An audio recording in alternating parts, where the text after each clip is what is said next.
So today we're going to be talking a little bit about brushes and brushing out. It's all right, Clay.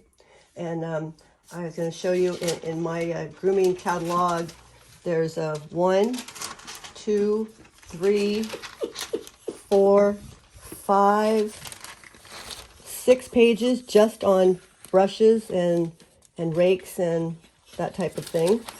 The main thing that you want to think about is that the teeth are bent in a slicker style brush, as this grabs the tangles and pulls them out from the skin as you work. Second thing you want to think about is that the tips of the pins are coated, so they are gentler on the skin. We'll talk a little bit more about that when I'm brushing. So for particularly a small dog with lighter colored skin, which is more sensitive than darker skin, it's really important that you use coated teeth. So like looking at some of these other brushes in here, this is called a pin brush. It doesn't have the little L-shaped tooth. It will basically just go over the top of any tangles. So it probably feels good to the dog, but as far as brushing out the coat, it's pretty useless. For a short-haired dog, the gloves work really well, but for a coat like this, it would be useless.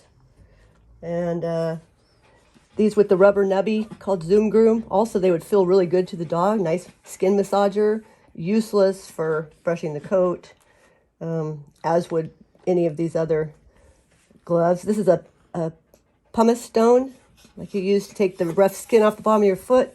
For a smooth coated dog, yes, that would help. For a dog with a coat like this, that would be useless. And this thing that looks like a Christmas tree, that's a bunch of rakes all in a row. I would imagine that you'd be doing good to get your dog to be able to handle one rake, let alone 1, 2, 3, 4, whatever, 10 rakes in a row.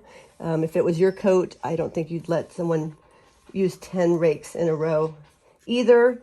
It says it's the last grooming tool you'll ever need, and it's almost $40.